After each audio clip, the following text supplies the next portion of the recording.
I played rook e8, and literally as soon as I said this move, I was like, wait. Hi everyone, welcome back to a different kind of video today. Today I'm going to be going through a blindfolded game I recently played with my partner. So we were in Tenerife and it was way too hot to sleep, so we were just lying in bed and we did what any other couple would do on holiday when it's too hot late at night. We played a game of chess. I remember just like lying in bed, it was way too hot, and I was just like, do you want to have a game? And we were just like, yeah, so we just did it. This was the first blindfolded game we have both played in a really long time. We don't really play blindfolded chess much, but I thought it was really interesting, and that's why I thought I would share it and go through it today. So I've got my candle lit because we're about to attend my boyfriend's funeral. So I was playing black and he was playing white, and this is kind of how it went. So he played knight f3, knight f6, and we kind of chose this kind of fianchetto setup. Now, it might seem like I'm copying him a bit here, and I kind of was, but I love the fianchetto setups, okay? I'm always King's Indian girly, so I wasn't really copying him here. If anything, he just knew what I wanted to do. But the game went on anyway, and he chose this c4 type structure, which is fine. I went with d6, and we kind of continued like this, and e3.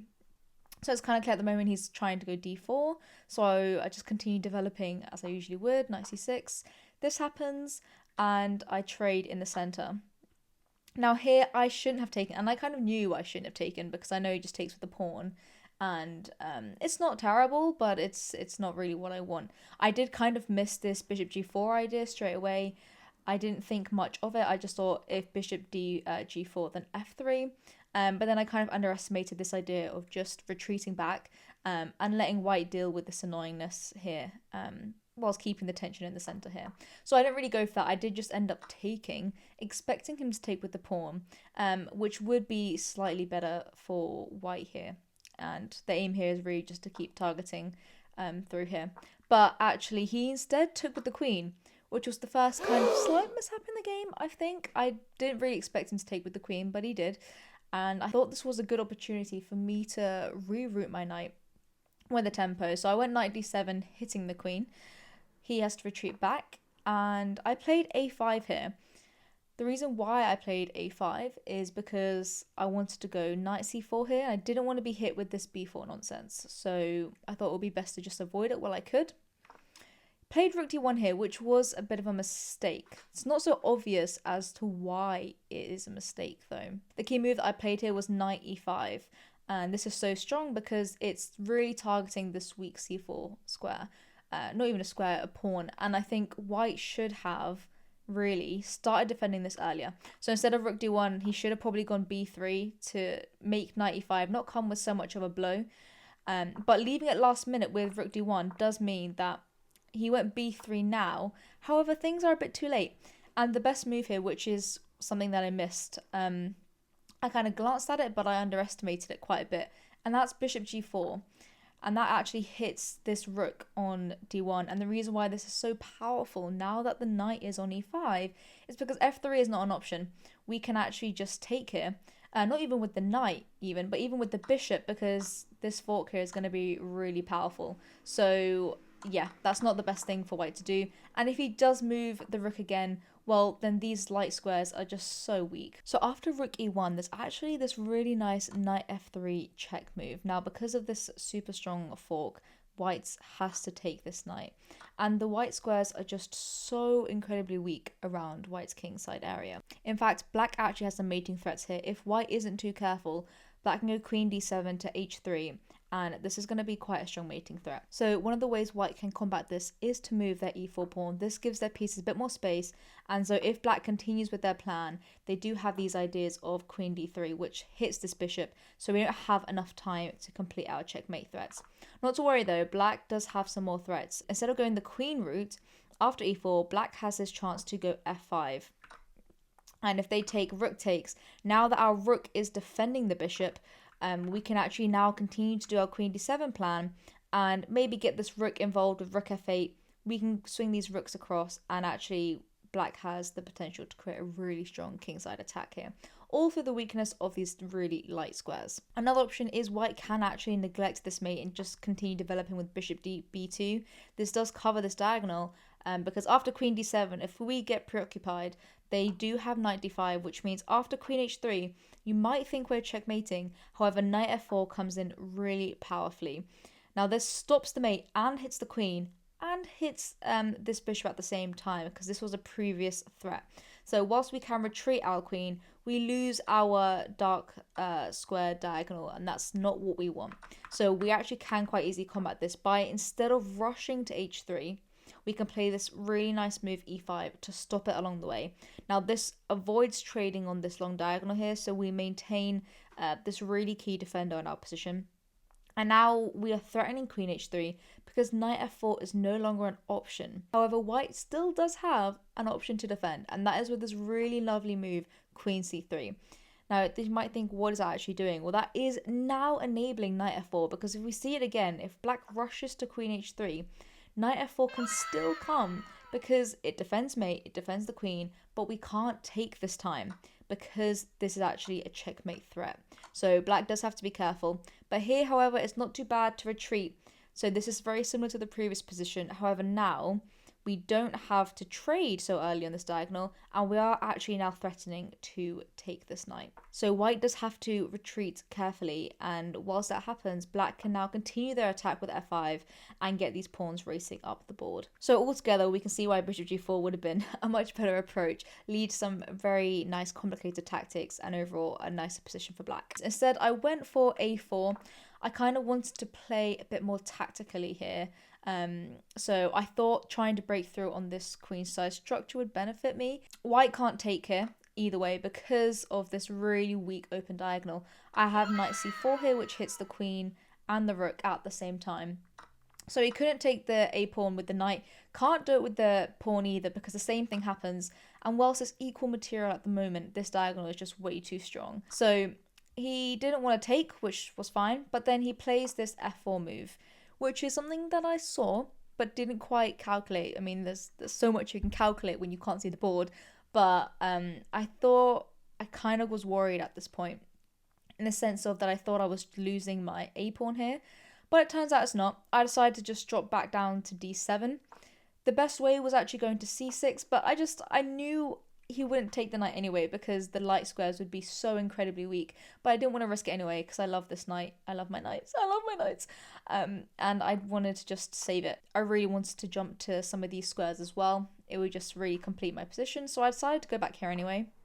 And b4 is the next big mistake that he played. It's just way too weakening. The whole point of my knight jumps were to attack the c4 pawn, and b3 was the only thing defending c4. So now that that's gone, knight b6 is a beautiful move because it just hits all of those weak spots. So after knight b6, c4 is now hit, and this bishop is now still as beautiful as ever. I thought c5 might have been a threat here, but actually it's not because bishop g4 comes in really powerfully here. Once the rook, I mean, you could say that you're getting two pieces for a rook here, which is true. But actually it's not, because if the knight takes, this rook is dropping, and if the queen takes, then this knight is dropping. So there are actually a lot of tactics here to keep in mind in our heads. So c5 is not a really big deal. He instead actually went bishop f1 though, so he starts defending this pawn with the bishop. Now I had a choice here. I still want to be attacking c4, but I had queen c7 in mind and bishop e6. So I chose queen c7, which was not the right move, but I have reasoning. I saw queen d3 and I am a fiend for tactics, so as soon as queen d3 happened, I will show you this bishop f5 idea I had, and I was like, even if the tactic sucks, if it just involves a bit of juice, then I'm gonna go for it. But I did consider bishop e6 here, which is the kind of best idea. Just go for the pawn, keep it simple, just keep it simple really.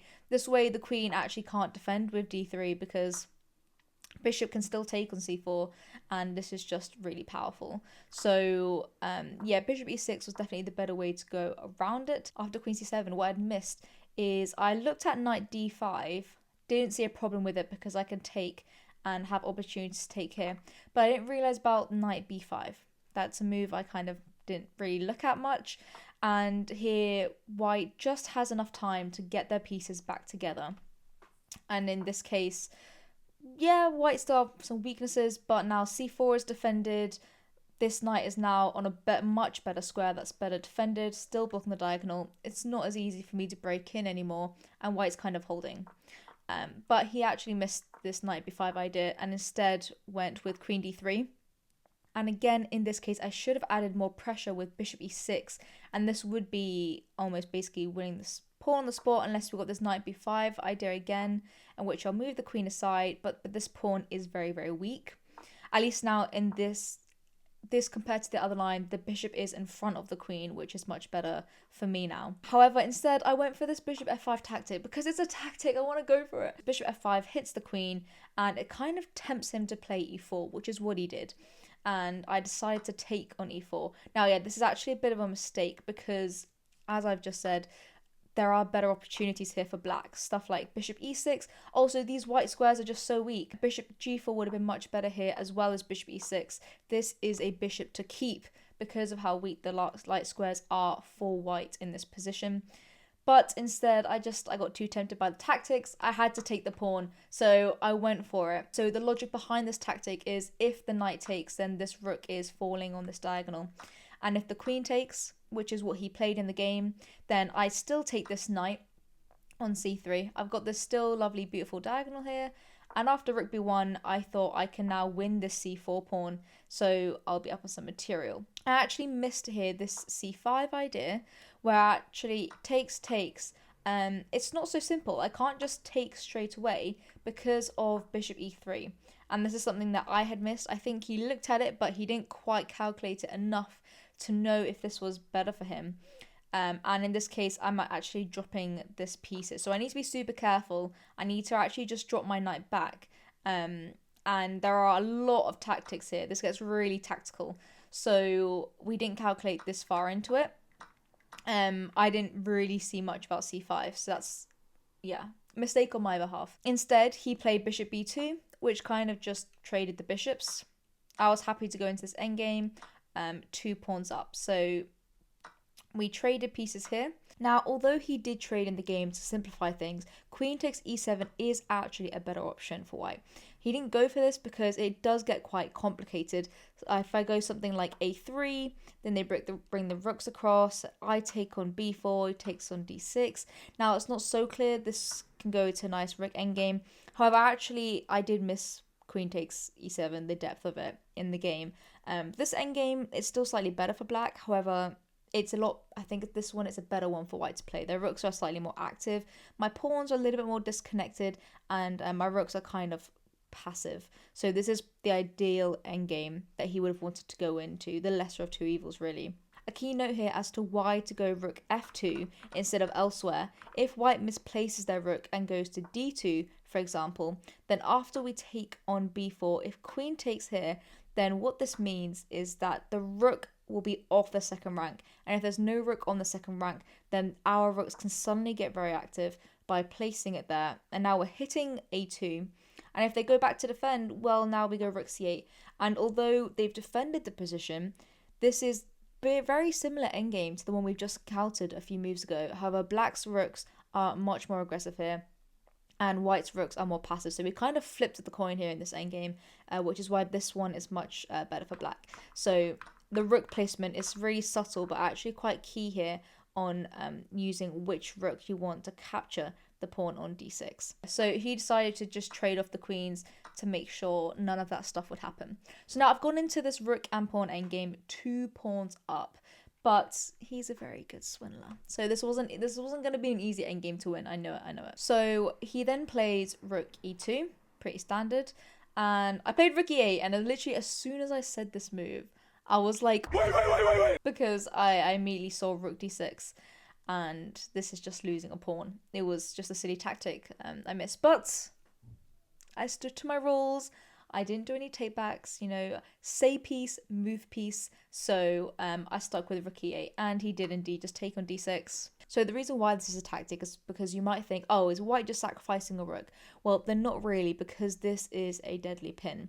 So if I take, then they can then take my rook. So it's effectively been a rook trade, but at the beginning here, we can see white has won this pawn. So I end up being a pawn down in this overall trade. Now, I didn't actually realize that I could take the rook. I kind of just thought, oh, it's a tactic, I need to try and avoid it, and which is why I just took the pawn instead, which is still the best move.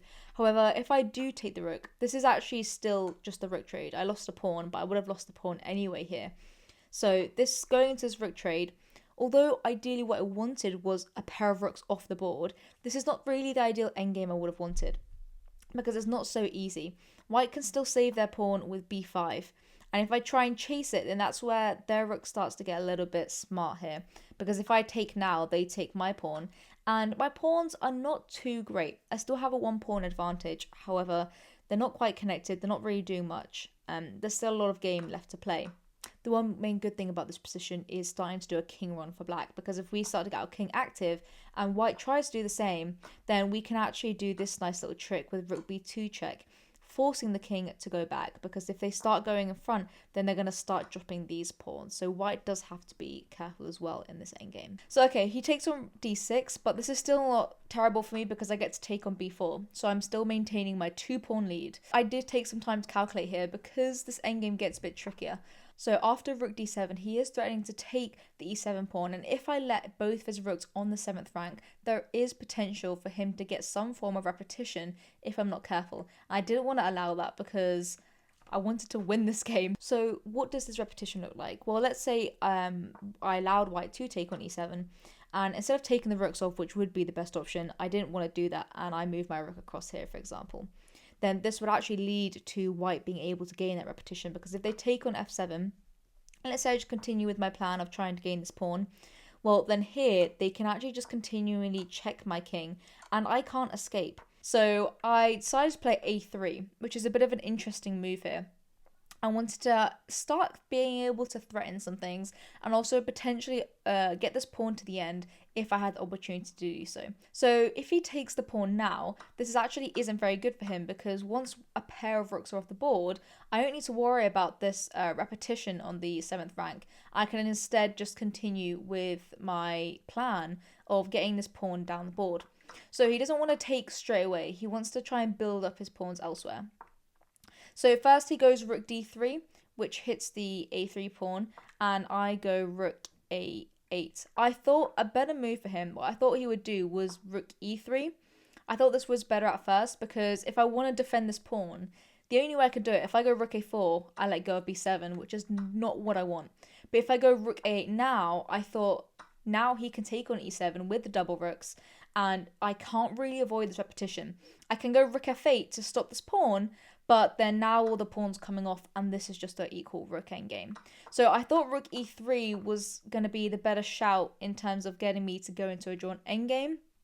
But it turns out after rook e3, I do have this nice rook b2 idea, and even if he takes here, then I can actually start having some mating threats, which are not so easy to defend. The mating threat here being rook c1 checkmate, as our rook here is doing a wonderful job in covering the entire 2nd rank. Or even if he does defend them, then I'm the one now who has the 2 active rooks, which can sweep up these pawns and do a lot more damage. So that's something that I kind of looked into a little bit, but he ended up playing the other rook instead to d3.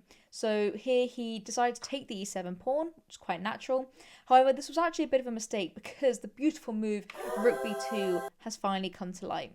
So the rook b2, I actually really liked this move. Of course I would. So you might be thinking, why rook b2? Can't I win a pawn here with tempo? And that's true. I can go rook b1 check, king g2, rook b2 check, king h3, and actually take this pawn straight away. I don't need to do it in 2 steps. However, whilst this is still a lot better for black, it might have been a bit longer to, help move this rook out of the way and promote this pawn, albeit this is still a really good way to go down. So you might be thinking, why can't white do this repetition here? And they can try, but here rook f8 is not too bad. I still defend the f7 pawn, and they take on b7, but I can move my rooks around, and it's not going to be the easiest to convert, but black can definitely still win this position. However, the king placement is absolutely crucial here for white, and it's very easy to get wrong. King h3 is necessary if white wants to continue with their potential repetition plan. Not even repetition, but if they want to try and get activity on the 7th rank, that's essential, because if white goes king f3 instead of king h3, then you might think, what's the difference? Well, we can take on a2 as usual, and then white goes rook d7, but we don't actually have to make our rook passive with rook f8 anymore. We can just take away straight on h2 and let them get these checks in. You might think, why? Well, because this pawn is running down the board. And actually, white doesn't have repetition anymore, because instead of going to king f8, we can go king h8 here.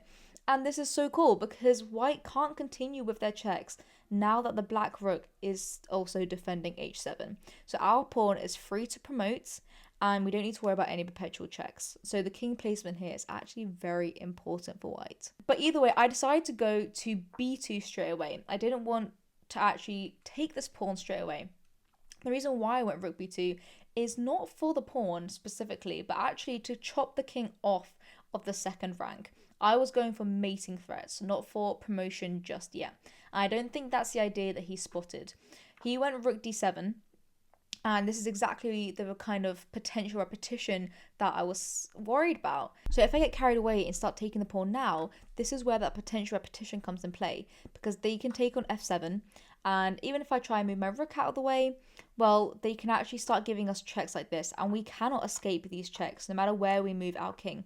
However, in this case, it's actually okay if white uses this rook to do some checks, because if the king goes far across in the middle, then actually black needs to be careful of their own checkmates. I also didn't want to go rook f8 because this limits my rook now. And whilst this is actually still a winning endgame, because if white takes here, I can just take here and this pawn is still going to help me run down, I wanted to be a bit more flexible. So what I did is play the most fabulous move. I played rook c8, and I realized this is the one move in the game that he didn't see. I think he didn't really calculate this line, because it's not so clear what I'm trying to do, and it's now, I guess it's clear.